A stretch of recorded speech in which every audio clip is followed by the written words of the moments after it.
Wednesday, April the 21st edition of the Ringside Report. I am Ryan Young. Joining me on the phone as always, the king of controversy, Anthony Smoody. Smoody! It's Friday! It is. We have SSW. We'll be previewing that in just a smidgen of a bit. Before that, Tony, I have a story to tell. Oh boy. It's not really a story as much as it is a life lesson that you taught me. When we were in Orlando, on WrestleMania Sunday, Tony decided to shave. And when he decided to shave, he cut himself. And he didn't stop bleeding. We sat and waited for a bus that never showed up. And it kept bleeding and bleeding and bleeding. And there he sat with a tissue that was full of blood. So then I went online. And I found out that if you put, and I kind of learned this, and I'll get to that in a second. If you put deodorant on a cut that won't stop bleeding, it'll do like a blood clot, and it won't bleed anymore. So after I found that out, once I got home, once I cut my thumb cutting an orange. I did that, and I used I did the deodorant trick. It worked. And then before we taped today, or on Wednesday or Thursday, yesterday, you guys get it, I took a picture of my cat, but right after that, he scratched me in the nose, and it would not stop bleeding. So I did the deodorant thing again, and it worked. But it looks like, you guys might be able to see a little bit, it looks like I was in a car accident with my nose. But nonetheless, Tony, thank you for teaching me a life lesson. You're welcome. You gotta learn the one way, but if it's a deeper cut, you gotta find a way to do that. Yes, hopefully we don't get that far. I don't think deodorant's gonna cut or save your blood spewing out. So, yeah. So far so good. But let's recap SmackDown and 205 Live. How about that? Wonderful. Charlotte and Naomi come out, or Charlotte comes out. She says she's upset that she has not been granted a title shot, only being her second week on SmackDown. Then Naomi comes out and says, you know what? If you want an opportunity, let's do it. Shane McMahon comes out and says, it's the land of opportunity. You have to win a match to be able to get your shot. So later on in the night, it would be Charlotte versus Naomi, and in a non-title match. Number one contender for the WWE Championship, a six-pack challenge, Luke Harper, Eric Rowan, Mojo Rawley, Jinder Mahal, Sami Zayn, and Dolph Ziggler. Your winner, and we'll get a title match at Backlash in Chicago, Tony, Jinder Mahal. Yeah, Jinder Mahal gets a big push. Remember, years ago, he wasn't that popular, and now he was working for 3MB, but now he gets a huge title shot. After losing the Battle Royal WrestleMania, he gets a huge title shot, maybe a chance to become WWE Champion. Following that match, Randy Orton came out and said, apparently that match at Payback is not for a title, it's just a House of Horrors. So the title's not on the line. He comes out and says he's got to worry about Bray Wyatt. Bray Wyatt comes on the screen, now that he's on Raw, does this whole promo thing. Charlotte then defeats Naomi. The match will be next week. Odds are it's going to happen again at Backlash, is my take. Primo and Epico now under the Colognes. No More Shining Stars defeat American Alpha. Kevin Owens gets a win in his open challenge. And then AJ Styles defeats Baron Corbin by countout.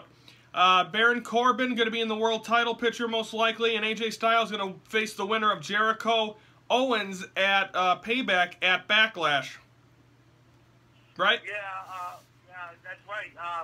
Kevin Owens, when that jobber decided to touch Kevin Owens, that's when Kevin Owens got stopped. You never touch Kevin Owens when you're a jobber.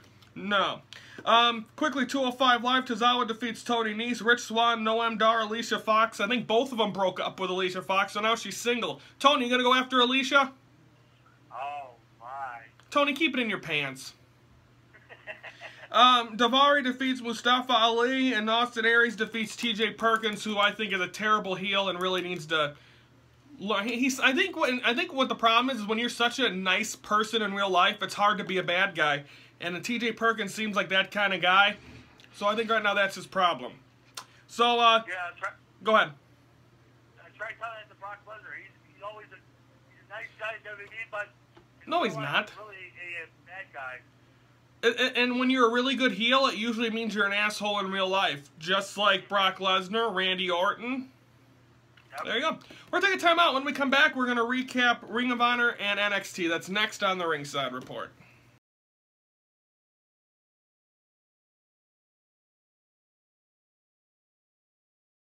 Oh yeah, we're back. Folks, if you hear any drilling or pounding, they are like that. If you heard that, they are constructing downstairs a vape shop. So I apologize if you hear that. And Ringside Report, there's no tornado or no hurricane or nothing or a dentist drill going on. It's just, just warning my folks. Ring of Honor, Chris Sabin defeats Caprice Coleman. Roppongi Vice defeats Cheeseburger and Will Ferrara. Tony, is Cheeseburger ever going to get a push? I don't know. I don't think Cheeseburger's ever going to get pushed. I think Cheeseburger's going to die or go back to WWE real soon or something. He never went to WWE in the first place. He should go to WWE in the first place. Vegas wild card. Now, how this was is that you had 2 teams of 4. It could be good guys with bad guys, guys that not like each other, so on and so forth. Now, the winning 4-man team would then go on later, I believe probably next week, and there's the drilling I was talking about, and they will have a fatal 4-way. The winner will become the #1 contender. Tony, do you understand? Yes, I understand. Silas Young, Adam Page, I can't read my own writing. Jay White and Jay Lethal defeated Colt Cabana, Leo Rush, Hanson. I believe the other one's hurt in the team of, I forgot what team that is. But you know what I mean. What's Hanson and Rowe? What's their team name? I don't remember. I don't want to Ring of Honor. And then, of course, Bobby Fish. So now, Young, Page, White, and Lethal will be in a fatal 4-way. The winner will get a title shot in the near future, maybe at War of the Worlds at the Manhattan Center. And of course, NXT, also Bobby Roode and Hideo Itami do a promo, which ends up Bobby Roode getting put to sleep. Tony, this match looks like it's happening in NXT TakeOver Chicago. Yeah, it does, because Bobby Roode needs to somehow lose the title because with Nakamura no longer in NXT, you need somebody to take Nakamura's spot. Yep, and then Cien Almas defeats Danny Burch. Liv Morgan and Aaliyah defeat Peyton Royce and Billie Kay. And in a steel cage match, Ty Dillinger defeats Eric Young. That is your NXT. Now let's talk about some serious note. On I believe, was it announced Tuesday morning, the passing of Rosie, which is the real-life brother of Roman Reigns. Tony, what's your fondest memory of Rosie? When he, I guess when he, Samoa drops Vince McMahon. What are you talking about when they were 3 minute warning? Yeah, when everybody's upset. 3 minutes, and then they just, the first time I remember they saw them, they drove 2 lesbians through a table. Was that on the way home from Orlando? We were just talking about 3 minute warning not too long ago. Yeah. That's crazy. And of course, like I said, he is the real life brother of Roman Reigns, related to the Usos, related to everyone. So, and also he was a tag team champion with Hurricane. Yeah. Some big cheeseburger in paradise or whatever it was. Yep, so rest in peace, Rosie. We're going to take a time out here on the Ringside Report. When we come back, we're going to preview SSW. I have a new boss this weekend, and I don't know how I'm going to handle it. We'll be back.